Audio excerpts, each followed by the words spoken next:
Le lapin est un animal fragile qui nécessite beaucoup d'entretien. Il y a le choix de la race. Donc il faut acquérir les premiers lapins auprès d'un éleveur. Et il faut tenir compte de l'hygiène et de la capacité de reproduction des lapins.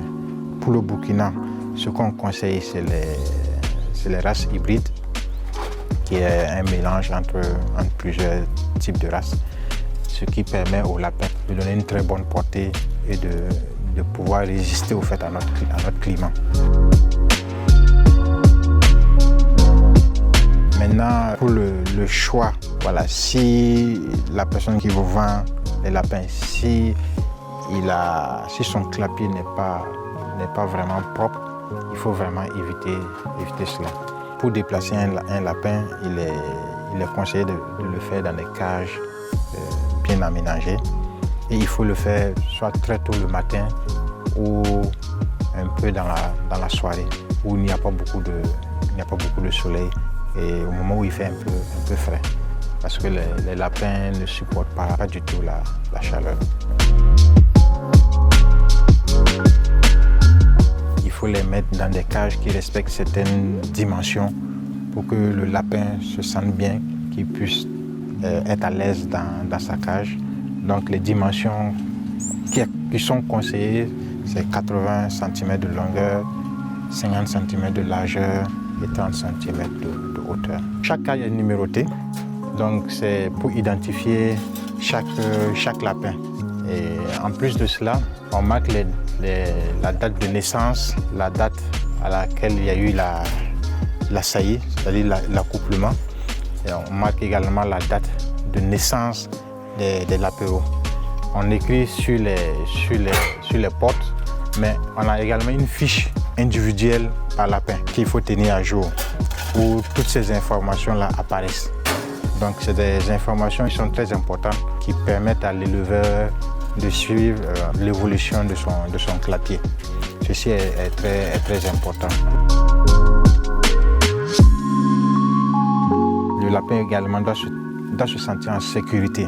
Et il faut qu'il soit dans un environnement calme et qu'il soit à l'abri des prédateurs naturels, tels que les chats, les chiens, les serpents. Et côté psychologique, il faut éviter le stress, que le lapin stresse. Donc quand un lapin est stressé, on peut le reconnaître à travers ses oreilles. Il va se mettre en boule, aller se mettre dans un coin de la cage avec les oreilles qui sont complètement rabaissées et il ne mange pas, il ne boit pas.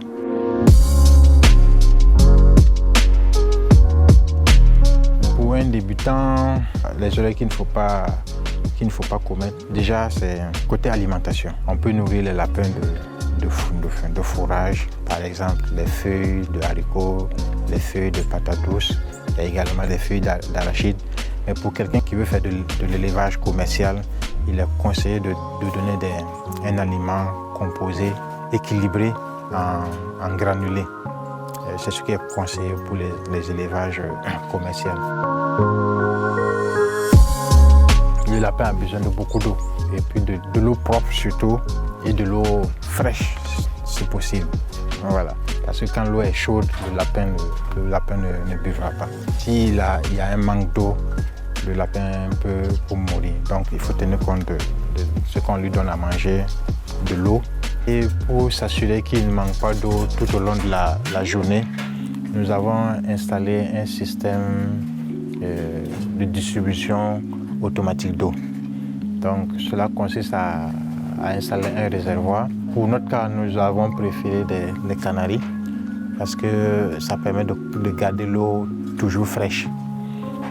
Il y a un système de canalisation dans chaque cage avec des tétines qui permettent aux lapins de boire l'eau et qui ne laissent pas l'eau couler.